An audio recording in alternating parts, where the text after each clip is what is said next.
Mi nombre es Tomás, el apellido es impronunciable, es Pospisil, y no se preocupen por eso. Yo, si están esperando una charla, un monólogo de 90 minutos, están en un lugar equivocado, no es mi estilo. Mi intención es, y ojalá cumplo con esta intención, es presentar un punto de vista de la Unión Europea sobre lo que está sucediendo en Europa ahora, en el este de Europa, y en unos 25 minutos espero, y después ojalá podamos intercambiar opiniones, que es lo que me interesa escuchar, lo que piensan ustedes sobre la situación. Bueno. Sí, los prometí que no les voy a aburrir con una charla larga, pero sí los voy a aburrir con leer frases importantes de personas importantes desde la Unión Europea. Entonces, primero para poner, en mi idioma se dice poner los puntos sobre los i. Entonces, para darles algunas definiciones. La posición de la Unión Europea a lo que está sucediendo ahora en Ucrania es que el mundo se enfrenta a uno de los mayores desafíos para la arquitectura de la paz mundial con la invasión rusa a Ucrania. Eso dijo nuestro alto representante de la Unión Europea, Josep Borrell. Si quieren lo pueden llamar el canciller de la Unión Europea. Y también dijo, justo cuando el mundo empezaba a recuperarse de los extraordinarios retos que planteaba la pandemia, la invasión ilegal de Ucrania por parte de Rusia arrojó al mundo a tiempos aún más inciertos. Esta agresión contra Ucrania no solo es una catástrofe humanitaria para Ucrania y su pueblo, sino también una flagrante violación del derecho internacional. Bueno, ahora voy a hablar de mi visión, darles algunas... quisiera explicar cómo yo veo por qué estamos ahí donde estamos ahora. Y antes de eso quiero aclarar algo. Yo sí estoy aquí representando a la Unión Europea. Mi país es miembro de la Unión Europea, es miembro de la OTAN, de la famosa OTAN que Rusia dice que la amenaza. Entonces, es normal que que la prensa rusa, en casos así, dice, bueno, habla el rusófobo de Europa, de Unión Europea, de la OTAN. Eso no es el caso. Yo no soy para nada un rusófobo. Primero, mi mamá es rusa. Yo nací en Praga, pero mi mamá es rusa, de Moscú. Y viví 14 años de mi vida en Moscú. Hice mi carrera en Moscú y 9 años trabajé en Rusia como diplomático, dedicándome a los temas de derechos humanos y de la política doméstica.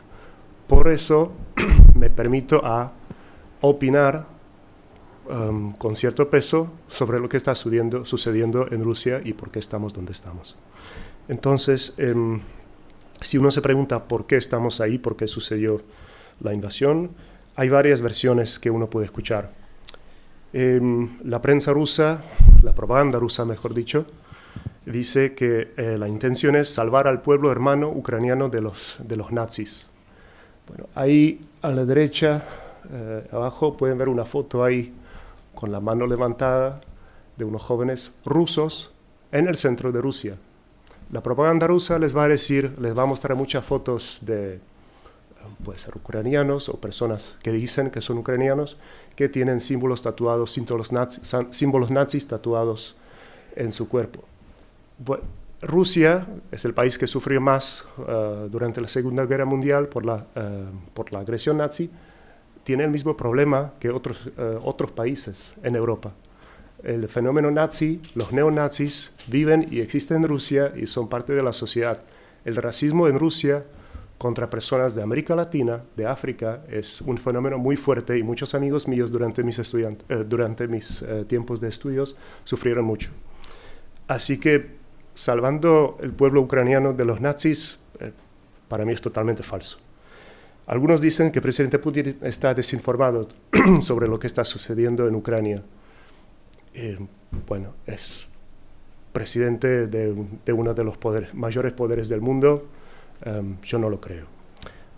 Ambiciones imperialistas, o también dice neocolonialistas. Eso sí es un fenómeno que quizás se puede conectar con el punto Weimar Republic, Weimar Republic fue un fenómeno en Alemania después de la Primera Guerra Mundial. Cuando Alemania perdió la guerra, tuvo que ceder mucho de sus territorios y se quedó con ese efecto muy amargo que nosotros perdimos, el mundo no nos quiere, antes éramos grandes, ahora somos chiquitos, y etc. Entonces, sí, eso sí existe en la sociedad de Rusia, ese sentimiento que antes éramos un imperio de Unión Soviética y ahora se van todos, nadie nos quiere y el mundo está contra nosotros. Muy seguido se habla de la amenaza de posible membresía de Ucrania en la OTAN y la Unión Europea. ¿Es una amenaza? Me pregunto. Mucho no se sabe sobre eso, pero las únicas misiles que siempre han estado en la frontera con Rusia eran ¿dónde? Con la frontera de China. Son los misiles de China y China tiene sus fuerzas armadas siempre listas en la frontera con Rusia. No es ni Lituania, Letonia y Estonia. No son estos países. Y tampoco Ucrania se estaba preparando para una invasión, para invadir a Rusia en febrero 2022. Lo que sí, yo lo viví ahí en 2014, cuando ocurrió la primera invasión de Ucrania en Crimea. Se habló mucho del efecto de esa invasión sobre la política doméstica de Rusia. Con la invasión a Ucrania, con la recuperación del territorio, que muchos rusos lo perciben como territorio ruso, se quería movilizar el apoyo de la población para el gobierno de Vladimir Putin, y el apoyo tenía una tendencia negativa. El régimen de Vladimir Putin tenía muchos problemas internos, económicos, y con esa invasión se logró generar mucho apoyo en aquel momento. Y entonces hoy solemos decir que eso sí se repitió en febrero del año pasado, también para desvertir la atención de la población de los problemas internos del país, que Rusia los tiene muchos, a un problema, a la amenaza externa supuesta, a la amenaza externa a Rusia, y así entonces los ciudadanos se olvidan de los problemas diarios y ven algo más importante, y en ese momento uno no puede criticar al presidente, sino apoyarlo porque está defendiendo nuestro país. Bien, ¿cuál es la reacción de los rusos después de la invasión? Empezaré con el último punto. Depende de la empresa de encuestas, y las que son confiables son muy pocas en Rusia en este momento, pero igual entre 60 y 80% de la población está seguramente conforme con la versión que ve en la televisión rusa.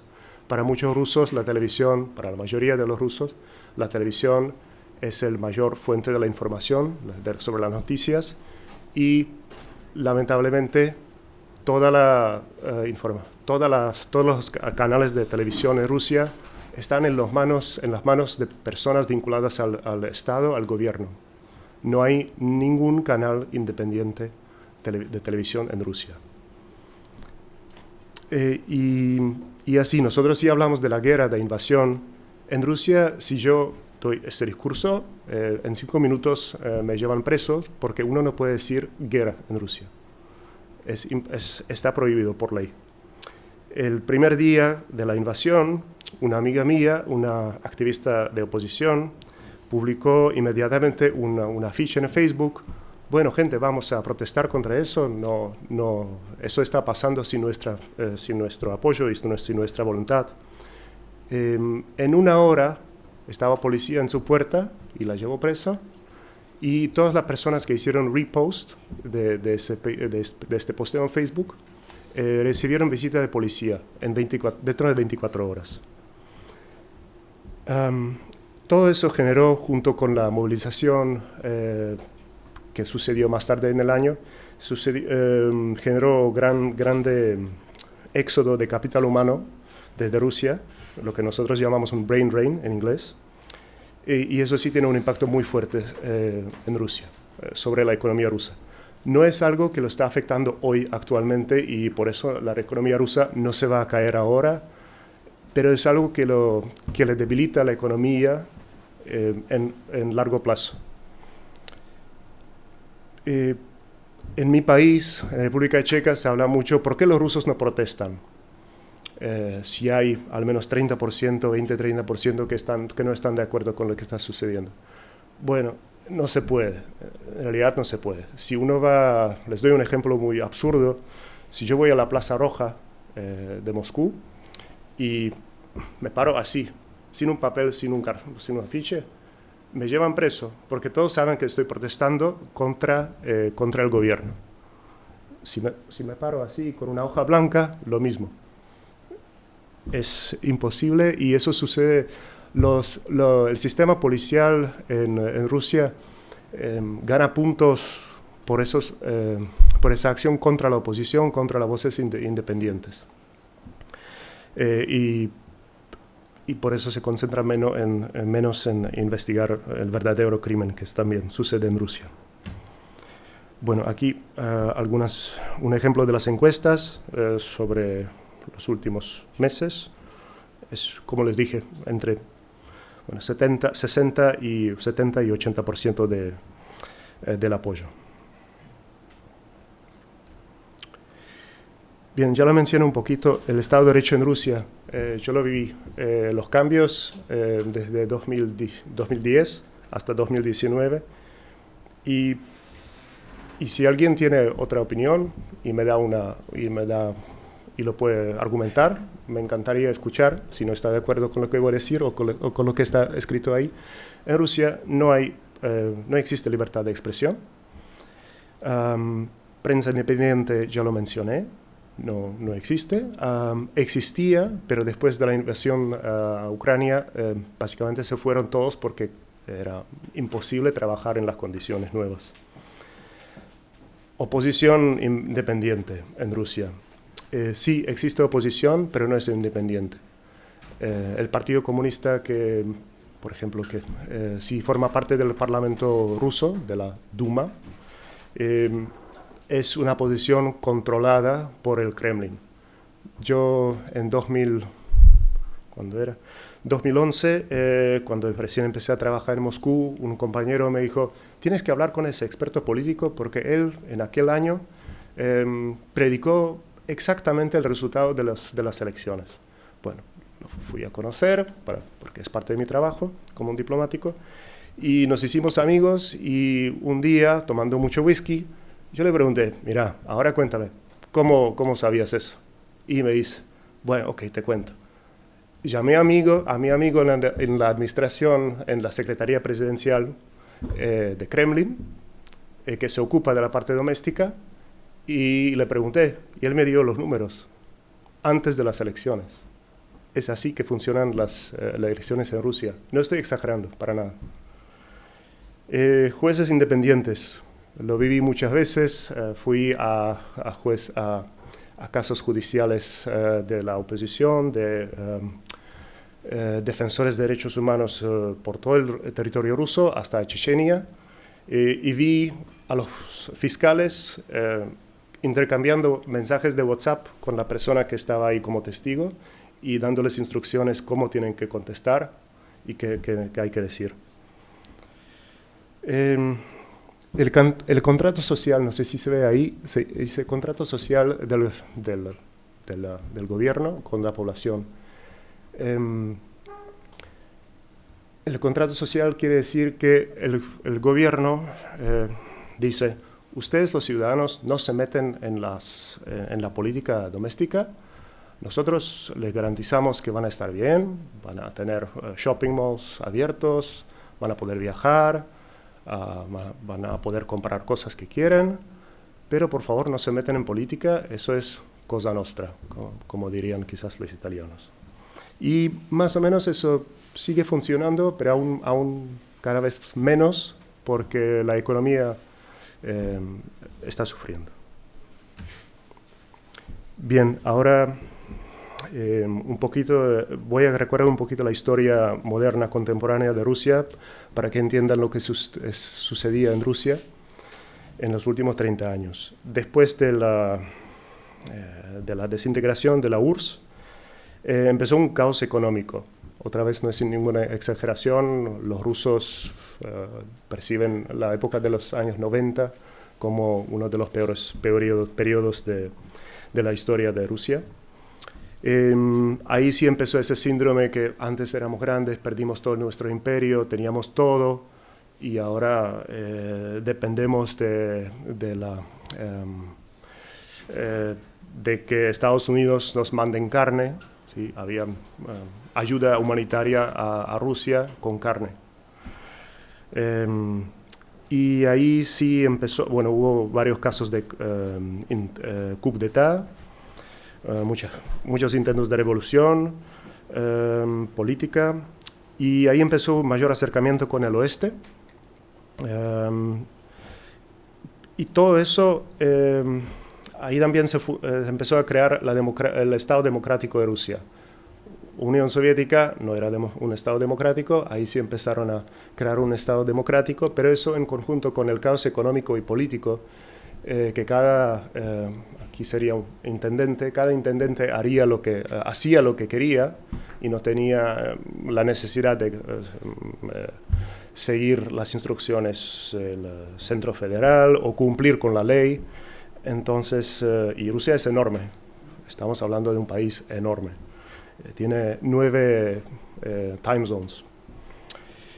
Todo eso creo que, entonces, si uno está construyendo Estado democrático y al mismo tiempo hay ese caos y muchas personas perdieron mucho, parte de mi familia también sufrió bastante, uno piensa, bueno, antes quizás no tenía todos los derechos políticos, pero al menos yo vivía bien, los científicos vivían muy bien, les pagaban el sueldo. Ahora en los años 90 ni siquiera se pagaba el sueldo a los militares, a los científicos, a los profesores en las universidades. Entonces todo eso le dio muy mala imagen a la democracia.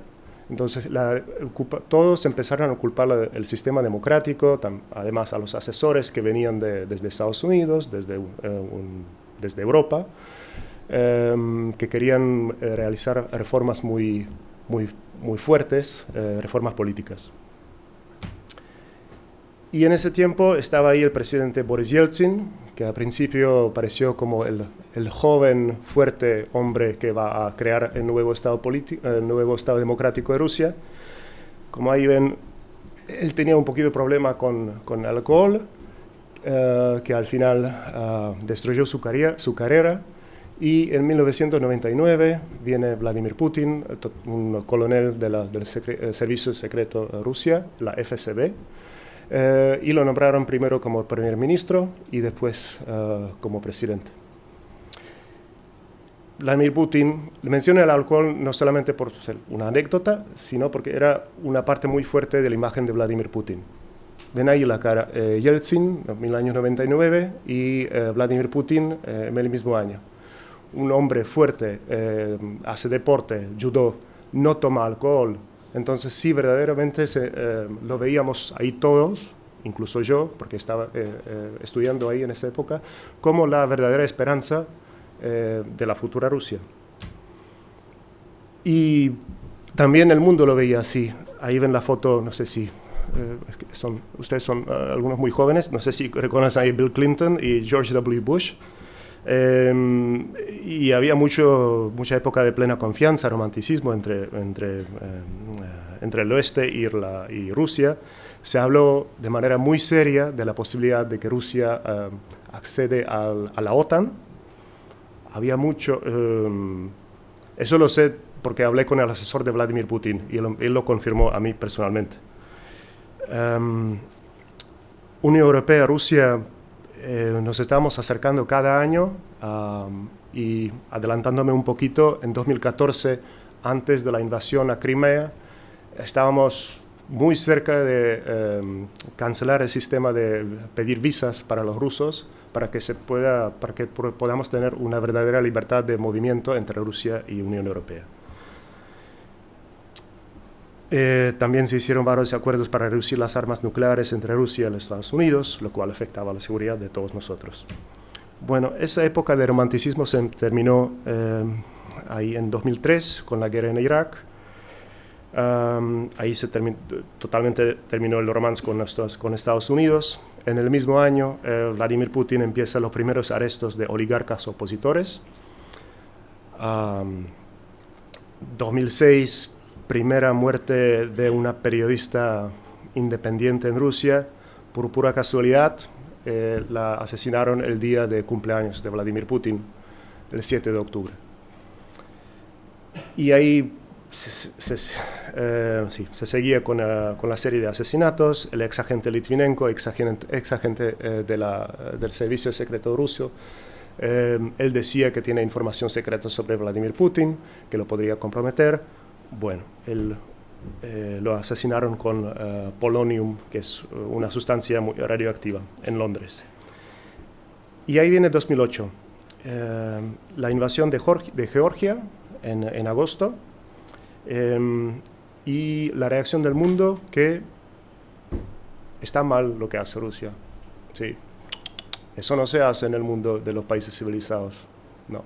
Ahí sí el mundo occidental de cierta forma fracasó. Eso hay que admitir. La reacción no debería ser mucho más fuerte. Y eso, si un agresor ve que después de un acto de agresión ve que la reacción, bueno, en realidad no pasa nada. Ahí se usó la famosa frase no business as usual. Está mal lo que hizo Rusia y ahora no vamos a actuar como siempre. Dentro de 6 meses, el mundo occidental se volvió al business as usual. No hubo sanciones, no hubo mucho.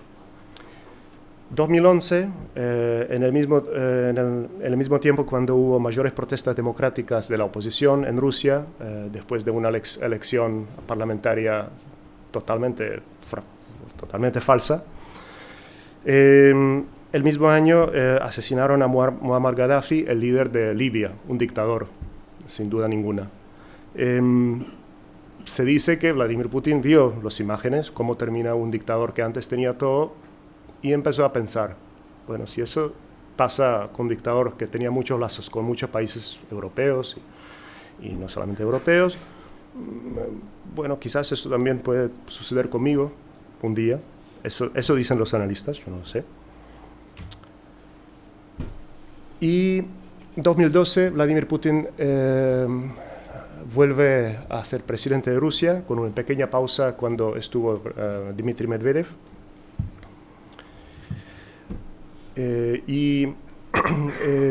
Ahí vivimos una represión súper violenta de la manifestación de la oposición. Hubo muchas personas heridas, muchas personas detenidas, y las personas después fueron presos para 6, 7, 8 años, solamente por estar ahí y protestar contra el resultado de la elección. En 2015, el Boris Nemtsov, uno de los líderes de la oposición, lo asesinaron a 200 metros desde Kremlin. No sé si alguno ha estado en Moscú, en Rusia. No, ok. Kremlin es, seguramente han estado al menos alguien en Washington, D.C., Pentágono. Kremlin es como Pentágono. Alrededor de, no sé, 1 kilómetro desde Pentágono hay cámaras por todos lados. Y es un lugar súper vigilado. Entonces, a 200 metros de Kremlin, si asesinan a una persona, el servicio de seguridad lo tiene que saber. Por alguna razón, las cámaras no funcionaban justamente el mismo momento, la misma noche, y así que todavía no sabemos de forma oficial quién lo asesinó y quién ordenó la asesinación. 2018, ex agente Boris Skripal, otro envenenado agente en Reino Unido. Y 2020, el nuevo líder de la oposición fue envenenado en propia Rusia. Después, casi murió. Se recuperó, volvió a Rusia y ya hoy lleva creo que 600 días de preso por causas totalmente falsas. Bien, injerencia en otros países. 2014, como ya mencioné, la anexión de Crimea, la guerra en Donbass. Ahí el mundo sí reaccionó con primeras sanciones. Era la prueba de la Unión Europea si nosotros los 27 en este momento podíamos acordar unas sanciones bastante fuertes. Si lo logramos, capaz que no sería ideal hacerlas más fuertes, pero eso sí fue una respuesta bastante buena. 2015, pero igual, el régimen de Vladimir Putin seguía con lo mismo, asistía mucho al régimen del dictador de Siria, y se dice que en 2016 hubo mucha influencia en la política doméstica de Estados Unidos y en Europa, en las elecciones. Bueno, un punto muy corto sobre la desinformación rusa. Yo sé que aquí en América Latina se lee mucho el Sputnik, Russia Today, y no me sorprende porque son canales de comunicación del Estado de la Federación Rusa muy eficaces, hacen el trabajo muy bien, son unas de las páginas de información que no tienen el famoso paywall, así que uno puede acceder a artículos muy bien escritos sin pagar nada, sin suscripción. Pero en Unión Europea, por ejemplo, están prohibidos, está prohibido el acceso a estos. Yo no quiero evitar la palabra medios, porque no son medios para nosotros. Cuando se crearon, era claramente la idea de crear un canal de propaganda estatal, y es lo que hacen ellos. Bien, ahora la percepción ya de la guerra, de la invasión.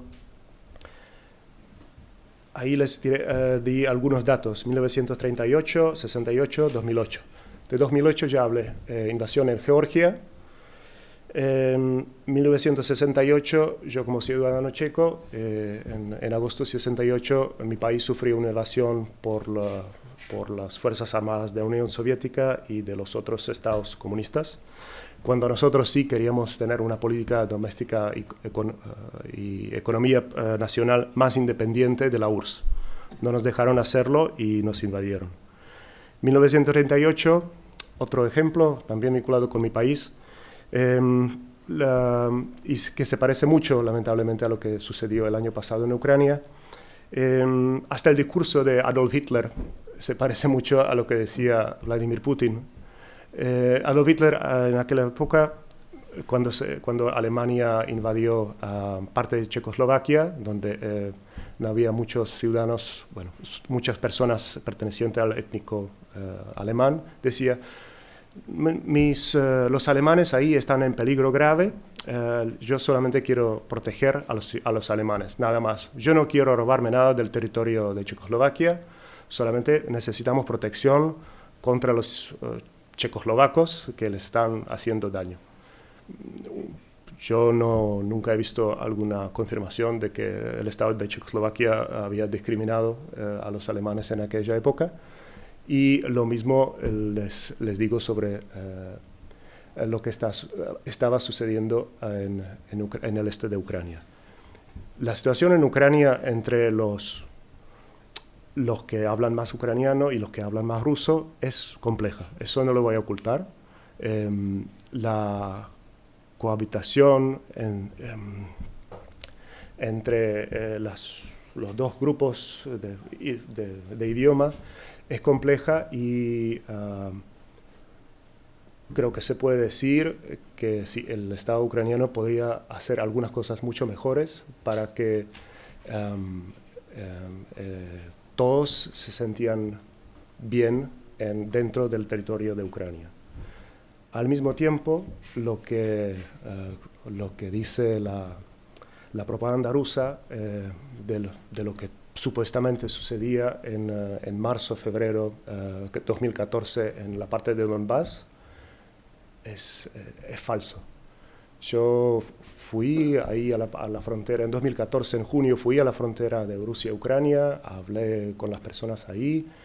Um, los primeros que sacaron las armas ahí fueron los rusos y los paramilitares apoyados por el ejército ruso. No fueron los ucranianos. Y un genocidio, la verdad que si alguien me empieza a hablar de genocidio de los rusos ahí en Donbass, ahí se termina la discusión porque veo que esa persona no es capaz de leer otra fuente de información que sea Sputnik o Russia Today. Podríamos hablar mucho sobre eso y no tenemos tiempo. Bueno, ahí lo que sucedió es que Rusia, ni siquiera respeta el derecho internacional con la invasión en 2022.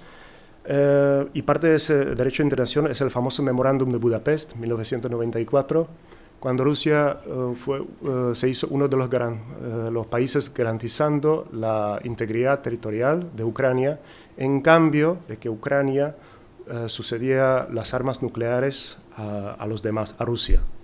Entonces, Ucrania tenía la posibilidad de defenderse con armas nucleares y decidió dejar esa posibilidad a los demás, pero con las garantías que que los 4 países ahí, Estados Unidos, Rusia, Reino Unido, y ahora me olvidé del 4, garantizarán su integridad territorial. Y entonces la reacción de la Unión Europea fue, eso podría generar un efecto dominó. Volviendo al tema de 1938, la famosa política de appeasement. Dejamos a Hitler que se come parte de Checoslovaquia, después se come toda Checoslovaquia, después antes se comió Austria. ¿A dónde va eso? Entonces, por eso, el temor de la Tercera Guerra Mundial nos lleva a la reacción muy fuerte de la Unión Europea y los like-minded países. Y por eso nosotros somos los principales donantes de Ucrania en ayuda económica, financiera, humanitaria y militar. Aquí algunos de los últimos números sobre el apoyo de la Unión Europea: 77.000 millones de euros.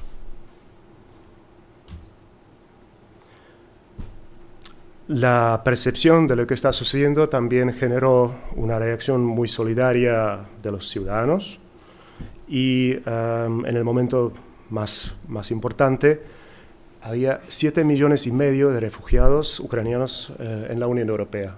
Checoslovaquia, que tiene 10 millones, recibió más de 500,000 personas. Hoy estamos con unos 4 millones de refugiados ucranianos en la Unión Europea. Y sí, lo que digo acá, los ucranianos en la Unión Europea están en la mayoría bastante bien integrados. Hay muchos programas de apoyo para que se integren aún mejor. Para eso se sacaron varias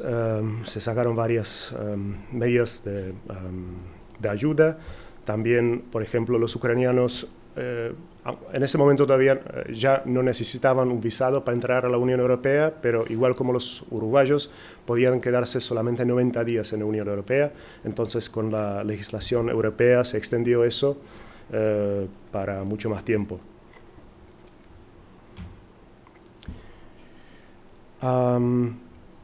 Febrero 2023, pocos días después de la invasión, la Unión Europea logra que se apruebe la resolución de la Asamblea General de la ONU, titulada Principios de la Carta de las Naciones Unidas, en los que se basa una paz general, justa y duradera en Ucrania.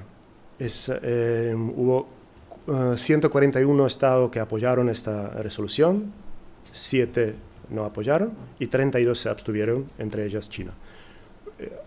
Nunca paramos de decir que Uruguay fue uno de los países que no tenían ninguna duda en lo que iba a hacer y claramente apoyó la declaración, como lo hace cualquier Estado que respeta el derecho internacional.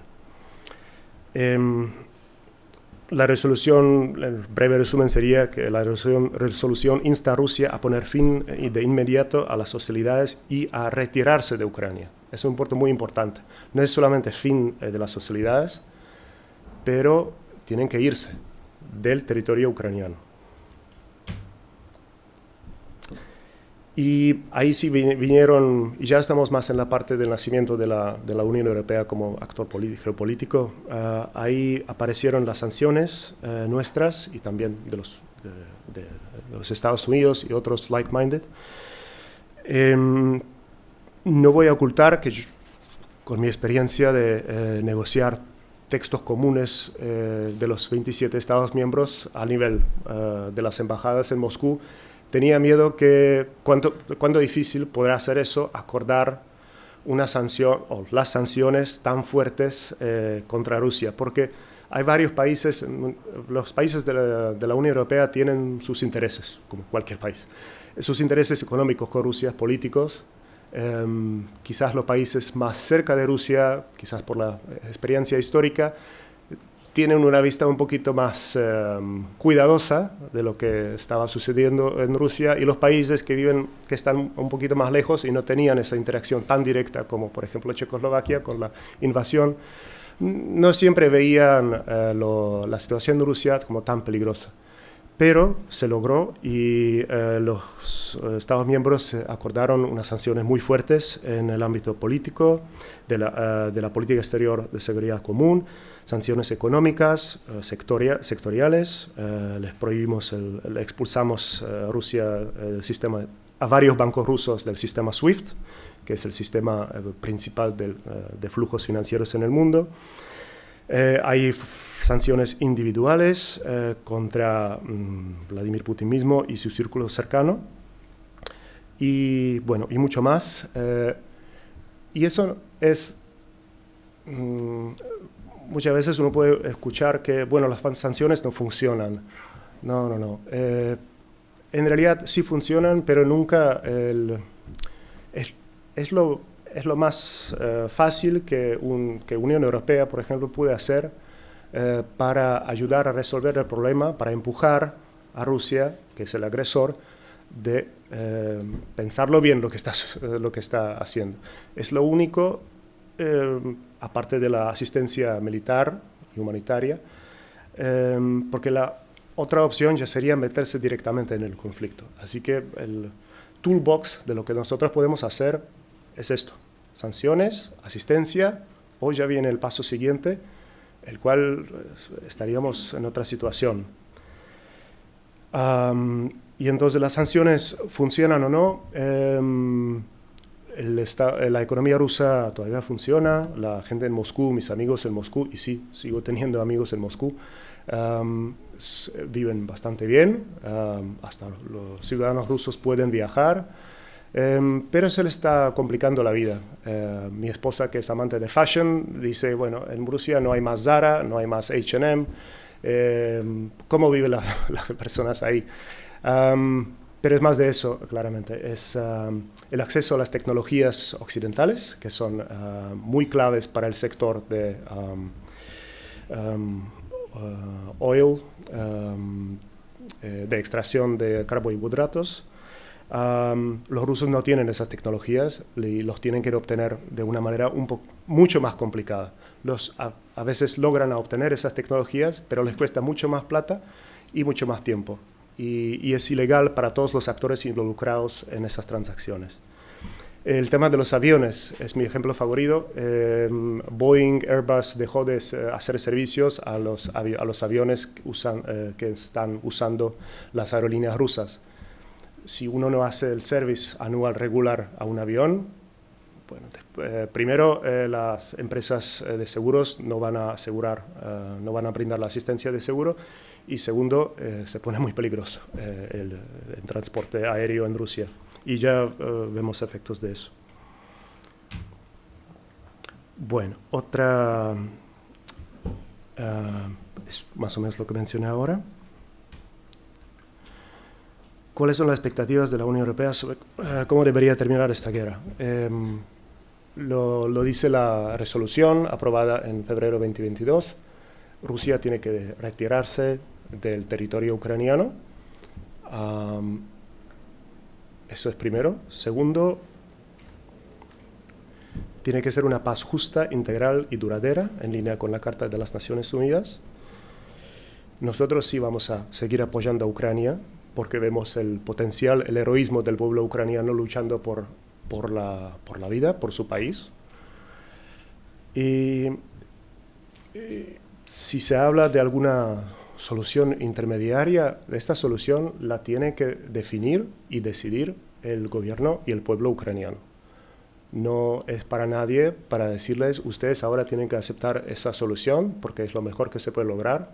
No, es el país que sufre una invasión, que, no sé, 30% de su territorio está bajo el control temporario de Rusia.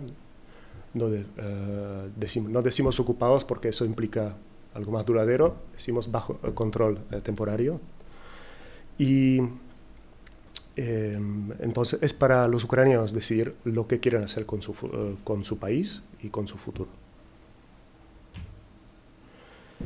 Y ahí ya finalmente llegamos al tema del nacimiento de Europa como un actor mucho más geopolítico en el mundo. Y eso, bueno, empezó ya con la pandemia de COVID-19. Nos dimos cuenta que, por ejemplo, otra vez, pues, mi país, nos quedamos sin... Bueno, empezó la pandemia en China y enviamos muchas cosas tapabocas a China. Y después la pandemia llegó a República Checa y de repente los supplies... los insumos de material sanitario se paró. China no exportaba más. Ahora no estoy criticando a China, pero era un hecho. Y esas cosas no se producían en República Checa, ni siquiera en Unión Europea, en cantidades necesarias.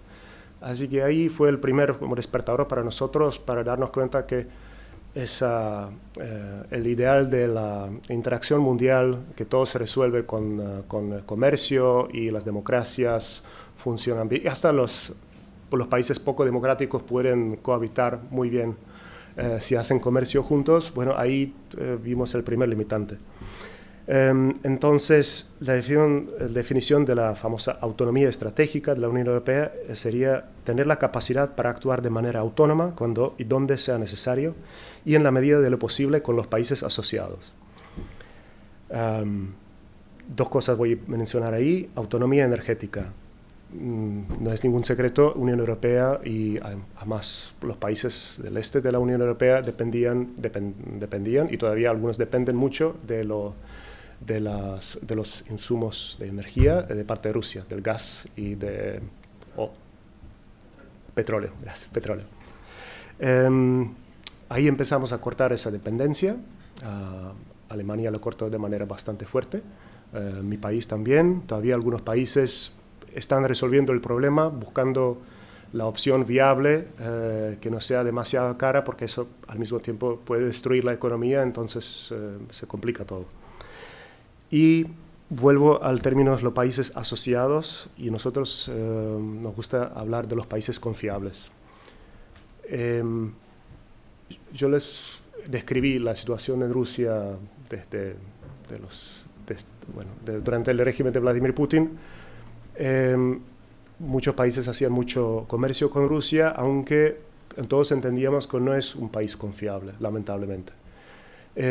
Y entonces, por eso también tanto hincapié hacemos ahora en la cooperación con países como Uruguay, en países de América Latina y el Caribe, porque ahí sí vemos que esos sí son países confiables, quizás con la excepción de algunos países ahí en el Caribe,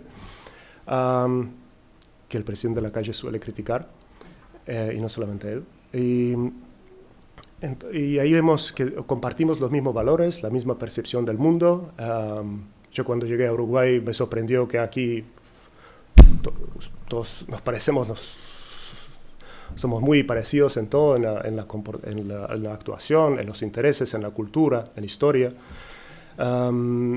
Y aquí Uruguay es el ejemplo primario de que aquí sí se respeta y se valora el derecho internacional. Entonces es lo que yo quiero, es lo que nosotros llamamos los socios confiables. Entonces queremos ampliar esa cooperación.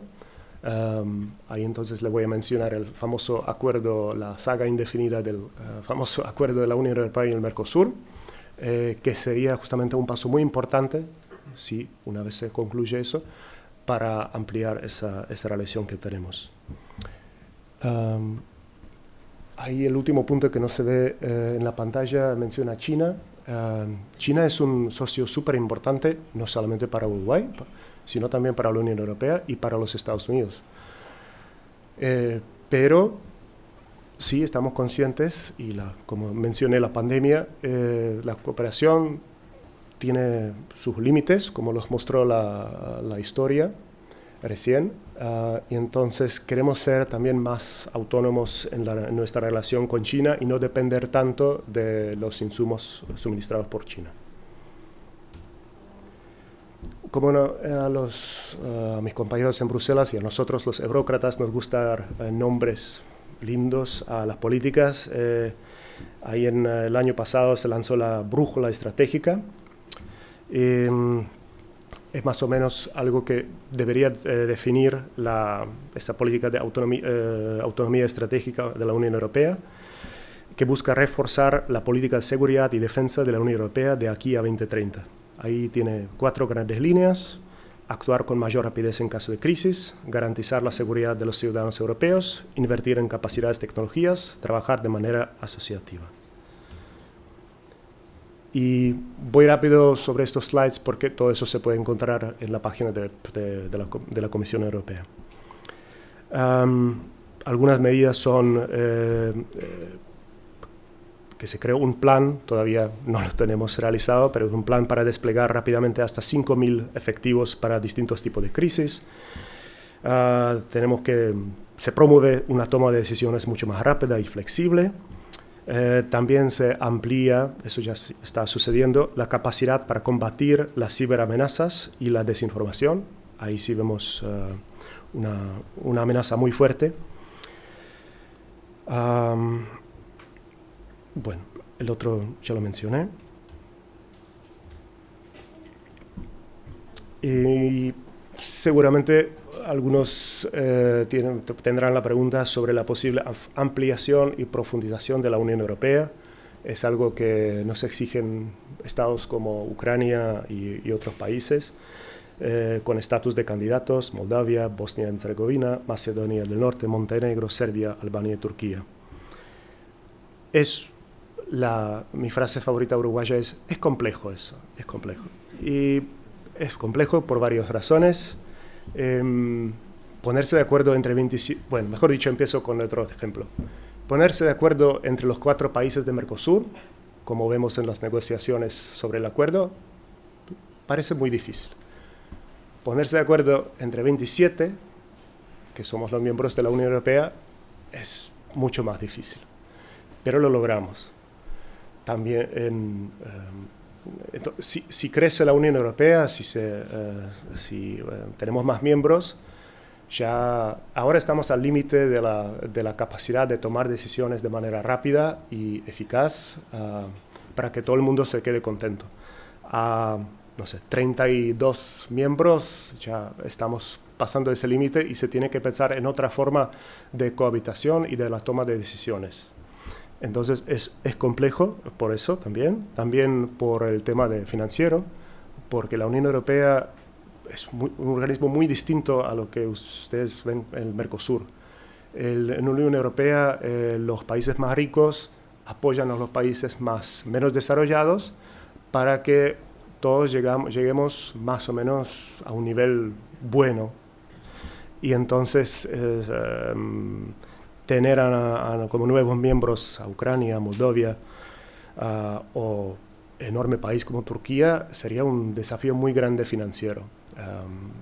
Los recursos de la Unión Europea no son indefinidos. Hay que pensarlo bien. La Unión Europea se ampliaba siempre después de una preparación muy buena.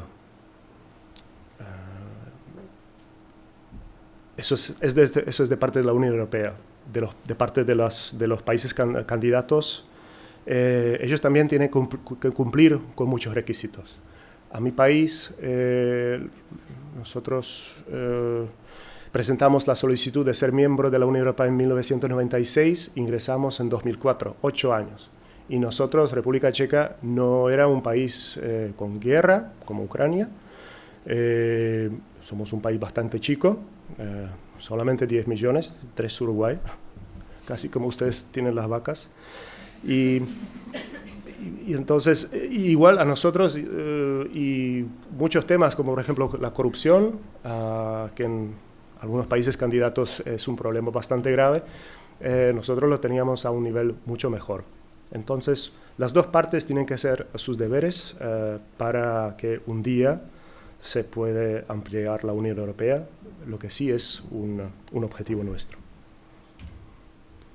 Bueno, ya que estamos con el tema de Jean Monnet, una frase suya: la gente solo acepta cambios cuando es necesario y solo ven la necesidad si hay crisis. La Unión Europea, desde su momento de creación, lo confirma cada vez cuando hay una crisis. Muchas gracias.